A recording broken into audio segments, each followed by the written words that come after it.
ये आपका नहीं रहा। अब ये जो पैसा मालिक का हो गया, आपको तो दे दिया 1000 गुना उसने, ये रहेगा भगवान का पैसा। अब इस भगवान के पैसे से सारी व्यवस्था हो रही है।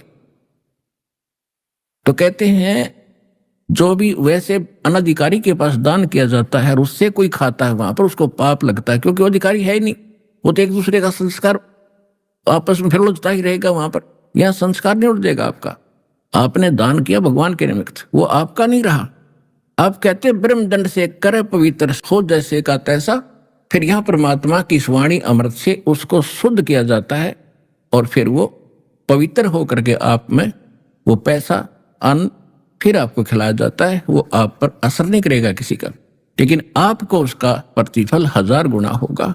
ये मालिक का विधान है।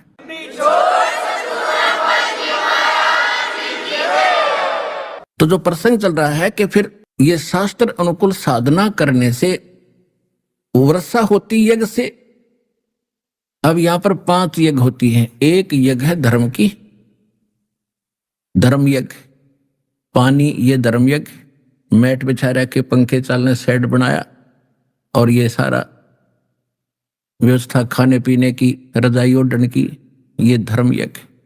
और दूसरी यज्ञ है ध्यान। यानी के बाद चर्चा चलेगी तो भगवान की।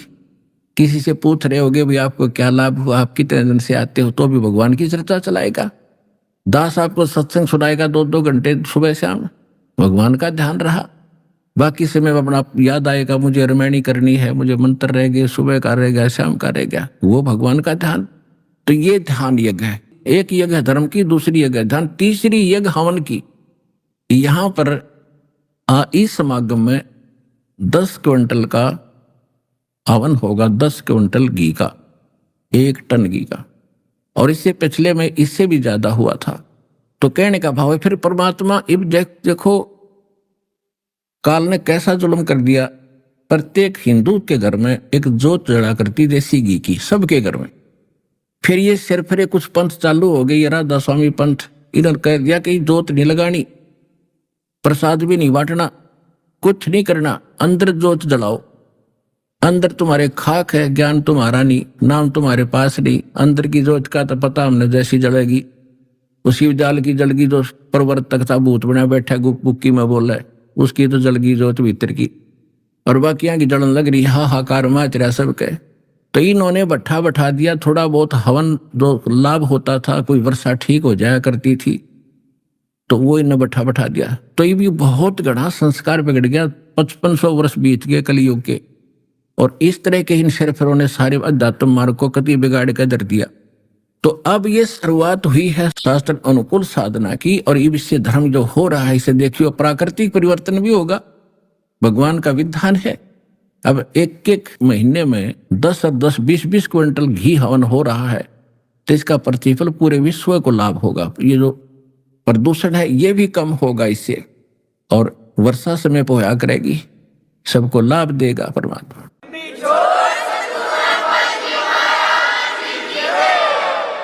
यदि 1 वर्ष या 2 वर्ष वर्षा ना हो, हाहाकार मार जाए। यहाँ पे ये कहें ट्यूबवेल ला लिया फलाना, ये ट्यूबवेल में पानी कहाँ रहेगा, टक्कर मार के मर जाए दुनिया।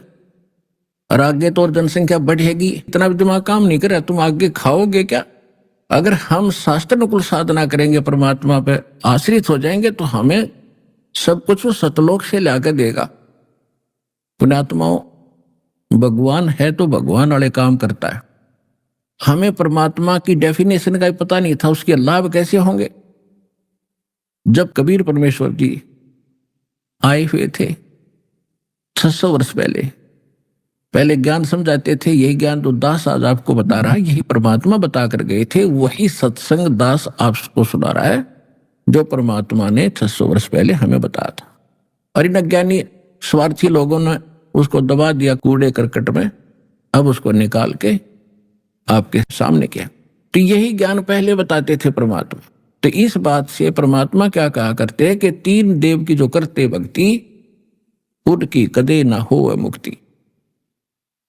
ये सारे ज्ञान दिया करते, जब दाता देता था वो दास आपको बता रहा। तो इसका विरोध कर दिया परमेश्वर का, उनके साथ ऐसे जुल्म किए, आंखों में आंसू आ जाते हैं। उनकी जो लीला हम पढ़ते हैं, और वो फिर भी हमारे लिए संग्रहशील रहे। आप हमारे लिए तड़फ रहे क्योंकि हम उसके बच्चे हैं। ना परमात्मा को क्या जरूरत है यहाँ आकर धक्के खाने की गंदे लोक में, हम में दुखी। तो हम उसके बच्चे हैं, अपनों के लिए अपना ही दुखी होता है। आपको कब समझ में आओगी ये कहानी, वो थोड़ा सा समय लगेगा, क्योंकि आप बच्चे हो भी, इस मार्ग में स्टार्टिंग है आपकी। और जो पुराने हो गए हैं उनको पता चल गया है कि सचमुच कहानी यही है। अब परमात्मा 600 वर्ष पहले जब आई यही ज्ञान सुनाया करते थे, उन्हें विरोध कर दिया। कभी तो उनको कुएं में डालकर मिट्टी तले दबा दिया, टनों 1000 टन मिट्टी दावी दी, परमात्मा को दबा दिया। और घंटे बाद जाकर देखा वो सिकंदर लोधी राजा के पास बैठे भगवान, उबलते हुए सरसों के तेल के कढ़ाई में डाल दिया परमेश्वर को कि जल के नष्ट हो जाएगा। लेकिन एज इट रहे दाता बाहर आ गए, कुछ नहीं हुआ। और भी दाता ने कितनी यातनाएं दी। जब उन्होंने देखा कि ये ना मर रहा है और ना ज्ञान से पराजित हो रहा है, तो इन्होंने झूठी चिट्ठियां डाल दी सब जगह कि कबीर जुल्हा काशी वाला और ऐसे ऐसे भंडारा करेगा 3 दिन का, और प्रत्येक भोजन के बाद एक दोहर देगा, एक मोहर देगा।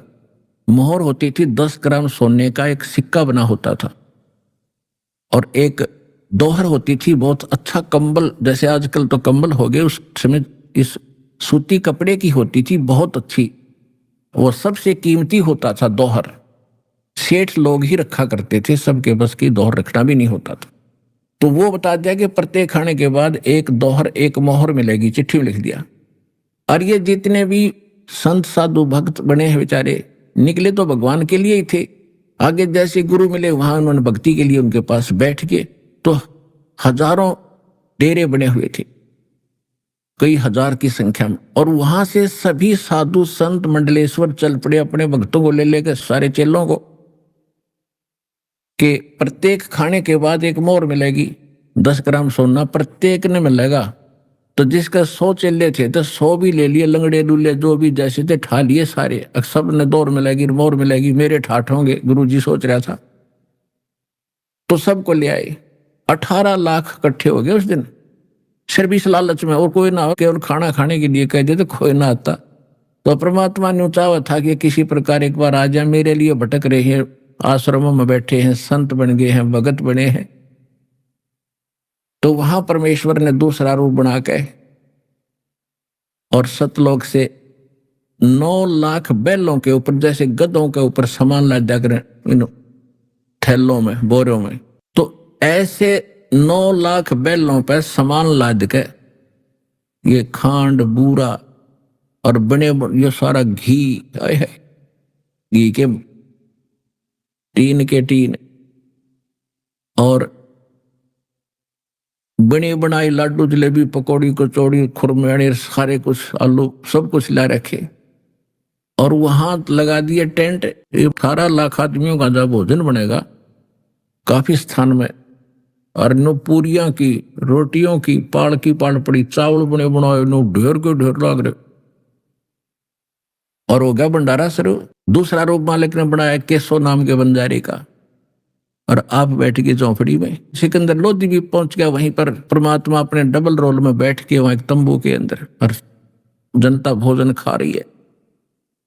जब भी खाना खाते हैं तैयार खड़े, वहां सतलोक से ही भगत आए, परमात्मा के बच्चे, यहां पर सेवा की उन्होंने आकर 9 लाख बैलों के साथ, कम से कम 1 लाख तो जरूर आए होंगे खाना खिलाने वाले।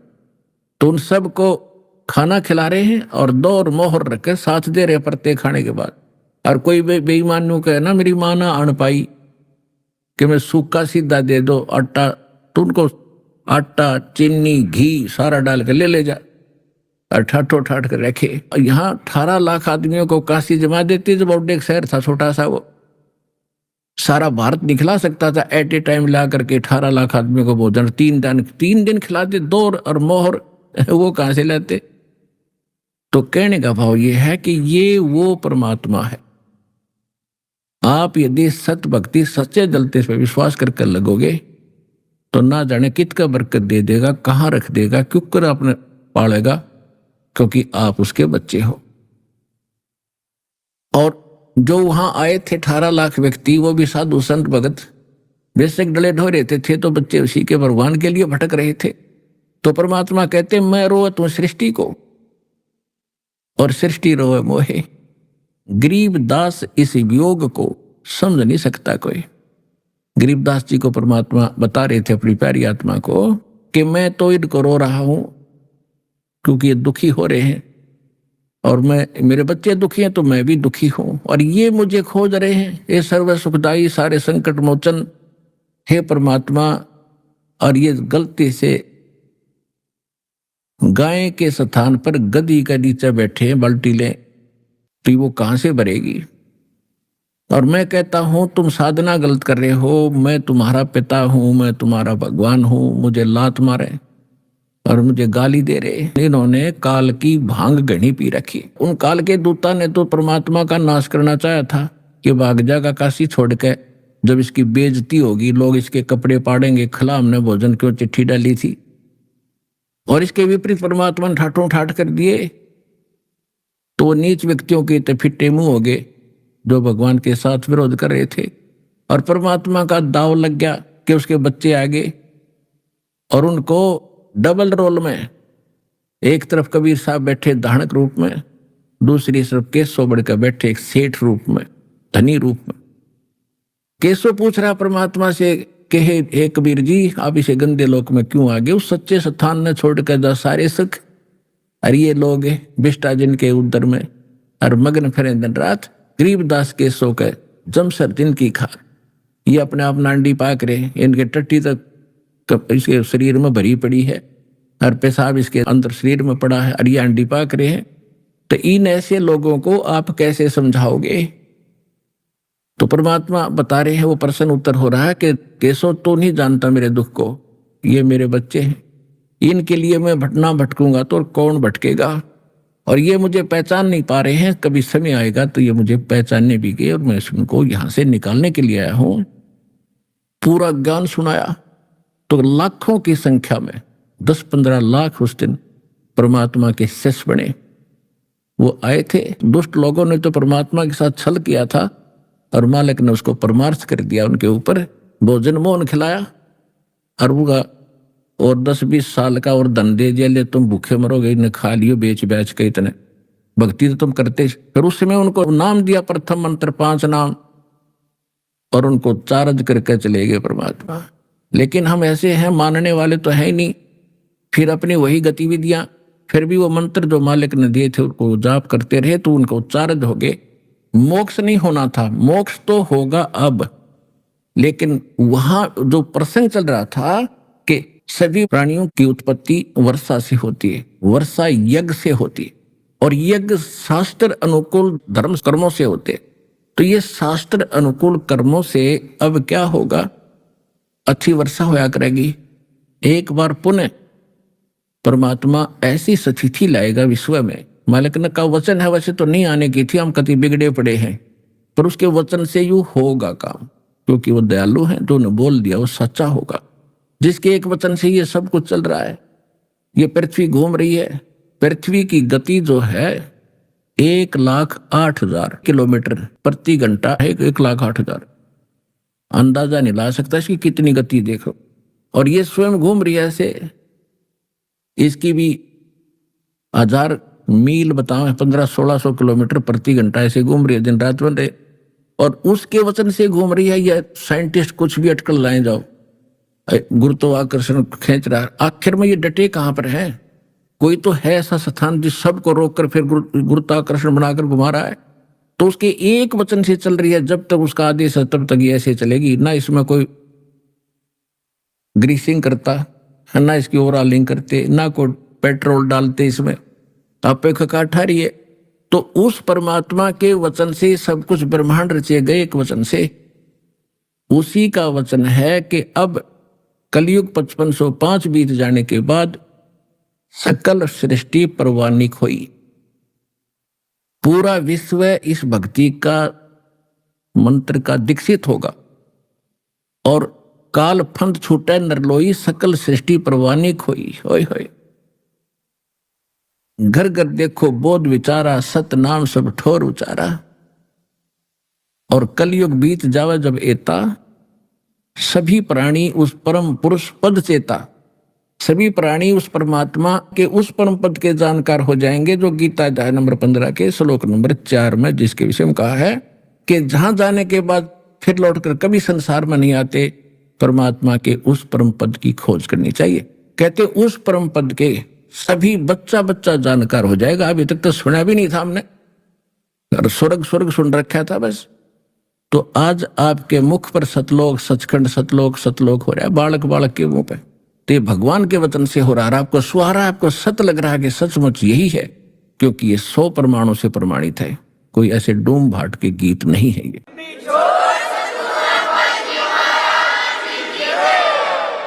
तो प्रसंग चल रहा है कि जो यज्ञ होते हैं ये धार्मिक शास्त्र अनुकूल साधनों से ये यज्ञ होते हैं, धार्मिक अनुष्ठान होते हैं, और ये कर्म लगाए ब्रह्म ने, और ब्रह्म की उत्पत्ति हुई उस अक्षर पुरुष अविनाशी परमात्मा से, और वही अविनाशी सर्वगतम ब्रह्म यानी सर्वव्यापी वासुदेव वो पूर्ण परमात्मा ही इन धार्मिक अनुष्ठानों में प्रतिष्ठित है। यानी उसी को मूल मानकर, उसी को मालिक मानकर, अपना इष्ट मानकर उसकी पूजा करनी चाहिए। जब शास्त्र अनुकूल साधना करनी चाहिए तब आपके शास्त्र अनुकूल कर्म बनेंगे, और वो कर्म जाएंगे फिर इन देवताओं के पास, संसार रूपी वृक्ष की शाखाओं के लगेंगे, और फिर हम उनको तोड़ तोड़ खाया करेंगे। धीरे धीरे रे मना धीरे सब कुछ होए, माली सीते 100 घड़े समय आए फल होए। कहते धीरे धीरे रे बना धीरे सब कुछ हो, माली सींचे 100 घड़ा और फिर समय आए फल हो। अब जैसे आपने सतभक्ति रूपी पौधा आरोप किया है, रोपा है, इसकी अब शास्त्र अनुकूल जो दास ने भक्ति विधि बताई है, इसके अनुसार इसकी सिंचाई करना शुरू करो। धीरे धीरे रे मना धीरे सब कुछ हो। एक आम के पौधे को पेड़ बनाने में 10-10 वर्ष लग जाते थे, और फिर देखना 10 वर्ष के बाद वो कितना ठाठ करता है, इतने फल लगते हैं, लदबद हो जाता है, और वो टहनी ना चाहते हुए फल देती है। और आप भी खा लो, पड़ोसियों को भी खिला दो, रिश्तेदारों तक भी ले जाते तो भी समाप्त होते। तो एक बार इस भक्ति रूपी पौधे को एक बार पेड़ बन दो। ये क्या करते हैं, कोई कहता जी 4 बार आ लिया कुछ लाभ नहीं हुआ, कोई कह जी मैं पाठ भी करा लिया, सतनाम भी मिल चुका है, अभी तक विशेष लाभ नहीं, कुछ तो लाभ हुआ है, थोड़ा सा और रहता है, तो थोड़ा समय दो। भगवान ने, परमात्मा कहते हैं राम नाम रटते रहो जब तक घट में प्राण, और कभू तो दीन दयाल के भनक पड़ेगी कान। तो सभी तरीकों को अपना के परमात्मा पर विश्वास करके यह साधना करते रहो, इतनी जल्दी ना मचाओ। और फिर देखना कुछ दिनों के बाद आपके मुंह में जबान नहीं रहेगी, क्या मांगू यहाँ के, इतने सुख दे देगा आपको, लेकिन थोड़ा समय दो परमात्मा को।